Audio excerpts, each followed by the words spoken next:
Assalomu alaykum do'stlar. Demak, bugungi kompyuter ofis internet deganda 4-darsiga demak, ofisning programmalar bilan ishlash, demak, ulardan qaysi desa Word, demak, Word dokumenti bilan ishlaymiz. Demak, Word dokumentida saqlab qo'yish, nom berish, tartibli tekst yozish, saqlanib, переименовать, shrift, razmer shriftda, demak, shularda foydalanamiz. Demak, keyingisi jadval bilan ishlash va Выставка tablitsu, demak, работа с tablitsam, konstruktor, maket shular bilan ishlaymiz. Demak, yangi dokument ochish uchun demak, pusk deganda programmi, demak, Microsoft Office Word 2007. Demak, shunga kirsak, demak, mana yangi dokument hosil bo'ladi. Demak, shu yangi dokumentni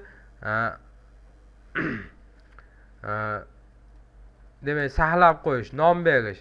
Demak, nom berish uchun demak, saqlanit degan yoki saqlanit как ikkosidan birida etsak, mana bunday imya fayl, demak, imya faylga nom bersak, demak, misol uchun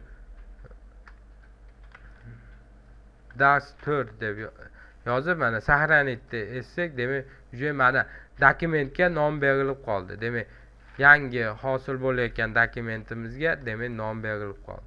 Demak, buni mana bir o'zgarish kirgizib, mana saqlanitni ezib qo'yamiz. 1 2 3 deb mana chiqib ketib qo'ydik. Endi bunga mana mo'y dokumentni ichiga tushgan edi. Demak, mana dars 4 deb turib, demak, buni o'zgartirish uchun mana 10 taraf desak, nima chiqadi? Demak, переименовать desak, mana dars vaqti deb, inglizchada dars vaqti deb yozib turib, mana уже dars vaqti deb o'zgardi. Demak, o'zgargani kirsak, mana 1 2 3, demak, dars vaqti deb, demak, переименовать, demak, ikkinchi, demak, nom berish, saqlab qo'yish, nom berish, demak, переименовать. Demak, bularni o'tdik. Endi keyingilari, demak, tartibli tekst yozish. Demak, tekst yozayotganimizda o'zi, demak, agar virgul bo'sh joylarini xato qilmay yozsak, demak, o'zi tartib bilan mana qator qilib o'zi yozib beradi. Hech qachon teskari holatda yozib bermaydi yoki demak, o'zi tartibli holatda, demak, biz so'zlarni, belgilarni noto'g'ri qo'ymasanglar, o'zi kompyuter tartibli holatda yozib beradi. Demak, bu yozgan yozig'imizni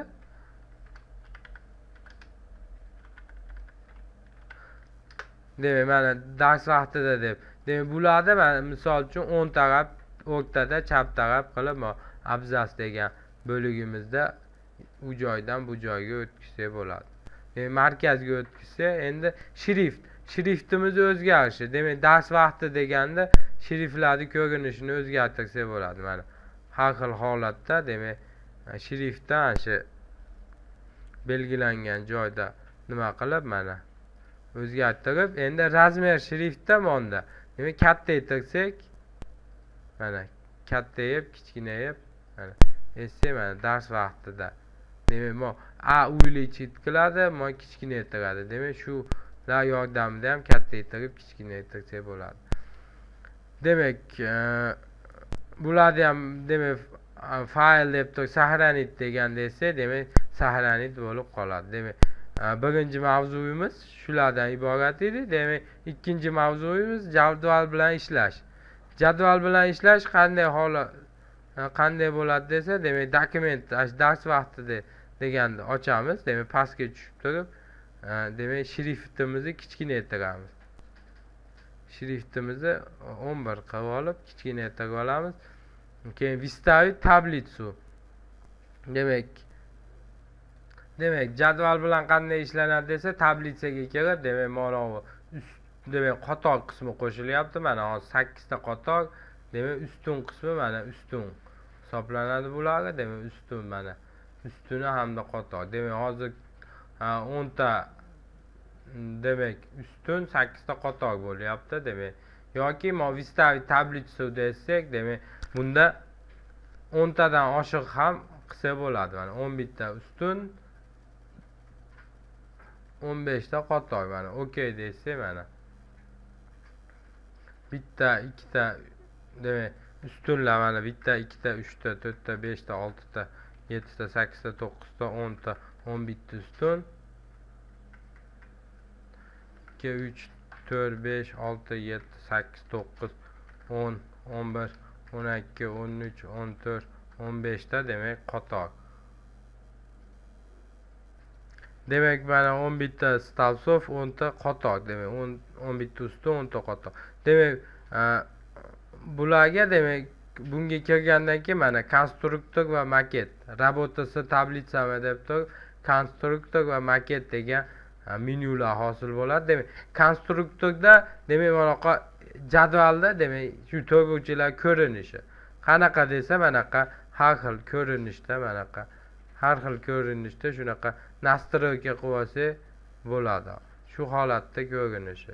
Demak, kattalarga rang berish uchun mana zalifkadan beriladi mana demak belgilab turib mana xohlagan rangimizni berib demak bu nimada bo'ladi? Qalinroq chizish uchun mana granitsada bo'ladi. Qalin chizish uchun mana shu qalin belgini tanlab, rangni qora tanlab turib yo boshqa tanlab mana past qismida qilsa mana qalin pastga chizib beradi. Demak shu holatda granitsada chiziqlarni yoki mana desa granitsa desa har bir nimani qalin qilib chizib beradi. Demak maketda bu demak jadval qo'shish, ayirish demak mana udalit qilishga udalit stalsov demak bitta qatorda yoki udalit stroka demak bitta qatorda hozir bitta ustun bitta qator o'shda hozir 5-chi yo bo'lmasa выставить sверх tepaga qo'sh demak 5 ta tepasiga demak 4 bilan 5 ta o'rtasiga qo'shib beradi bitta mana 6 da выставить снизу 6 bilan 7 ni o'rtasiga qo'shib beradi pastga qo'shib beradi demak 6 da turib pastga qo'shyapti. Demak mana 3 ta turuvda выставить слева demak chap tarafga 2 bilan 3 ta o'rtasiga qo'shib beradi. 5 ta turib выставить справа 4 bilan 5 ta o'rtasiga qo'shib beradi. Demak o'ngga chapga qo'shib beradi. Endi разбить tablitsu demak bu bitta yachekani bo'lib beradi. Mana demak 4 ga bo'lib beryapti. Разбить yacheyku degan. Demak mana monga tushib разбить yacheyku 3 ga 3 bo'lsa mana demak 3 ga 3 qilib bo'lib beradi. Demak 9 ta katta bo'lib qoladi. Endi объединить yacheyku degan bu kamida ikkita nima birlashsa demak объединить qilinsa demak 2 katta bitta bo'lib qoladi mana. Demak 2 katta bitta holatga kelib qoladi. Разбить tablitsu demak kursorimiz turgan kattadan nima qilib boshqa nimaga o'tkazib qo'yadi. Demak alohida tablitsa qilib qo'yadi. Demak endi mana ular demak jadvalda demak bo'yini mana kattaytiradi, kichkinaytiradi. Mana enini kattaytiradi, kichkinaytiradi. Demak bularni yoki mana bunday holatda mana bunday ko'rinishda chiqsa o'ngga chapga qilib demak kattaytirib kichkinaytirib olsa bo'ladi. Tevaga pastga qilib demak mana kattaytirib yan holatda qilib olsa bo'ladi. Endi bunaqa katta holatda demak tevaga 10 o'rtadan yozib ketyapti. Endi bizga boshqacha holatga kerak. Misol uchun tevaga 10 tarafga. Tevaga 10 tarafga, tevaga chap tarafga yoki o'rtaga chap tarafga, o'rtaga 10 tarafga, shu ikkosi ham markazda pastga chap tarafga, pastga markazga, pastga 10 tarafga. Demak 9 ta holatdan xohlagan holatingizni qo'yib olsangiz bo'ladi. Endi направление tekstdan bu qaysi qatorga qarab, demak tevadan pastga qarab, pastdan tevaga qarab, chapdan o'ngga qarab. Demak shu holatlarda yoziladi. Demak tushunarli bo'lgan bo'lsa, demak bugungi darsimiz shu bilan nihoyasiga yetdi. Demak bizga berilgan mavzularni ko'rib chiqdik. Demak kelasi darsda ko'rishguncha sog' bo'linglar.